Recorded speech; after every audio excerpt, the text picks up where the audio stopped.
Hello everyone, welcome back to Spinning Iris. This is my Victober review, I guess. I've definitely been in a bit of a reading rut lately. I've just tried to do too much for September. It also didn't help that I lost 2 weeks in August because of a weird head cold, but I did manage to read what I set out to read for Victober. +1. All three were moody and beautiful, all in their own way.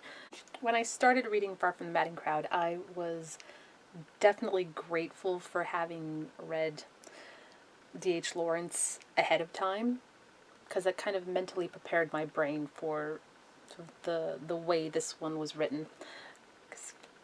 There is a slight similarity in the style in terms of describing scenery and some characterizations, though Hardy's characterizations are phenomenal. I was also immediately glad I didn't add anything else to my Victober TBR because it took me a little while to get through this one. Not that it's hard to read, it's just I don't read enough Victorian literature, I found out. So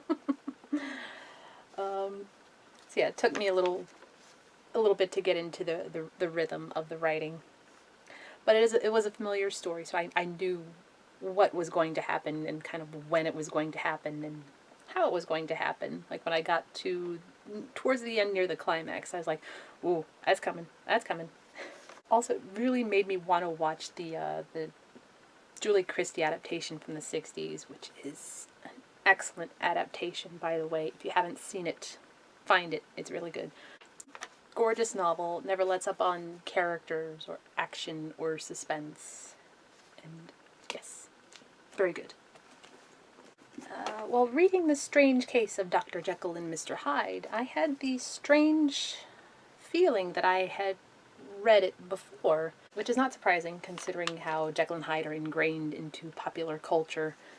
That and it is quite possible that I did read it at one point and just forgot that I read it. Either way, an enjoyable novella.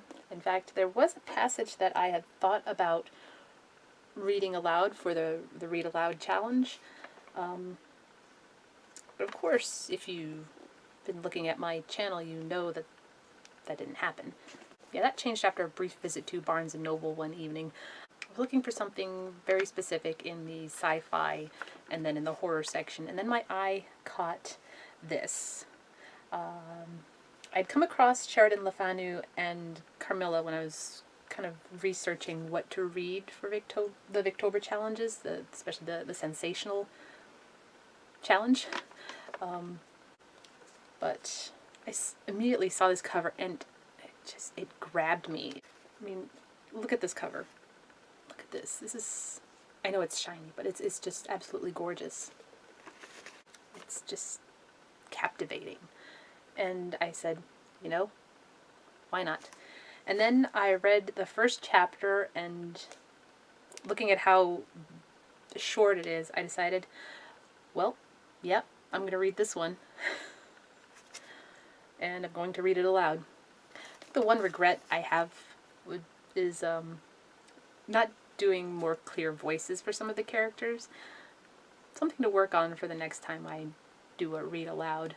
Also, after revisiting Dracula last year, this did seem like an appropriate novella to read, especially considering it was one of the things that inspired Bram Stoker's famous novel. This one was a pleasant surprise, and definitely not what I was expecting out of a vampire story. Well, it wasn't.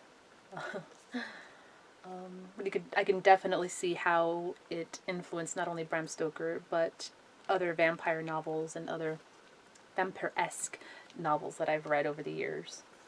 So yeah, those are the Victober reads.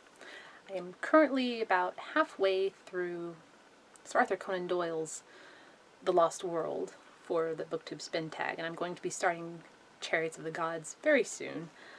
I'm still doing that loom knitting book review. It's just taking me a long time to get through it. Yeah. I've also gotten an idea of something I want to do for next year. Yeah, there's just so many things I want to do. And going to get working on them. So, thanks for watching. Take care. Bye-bye.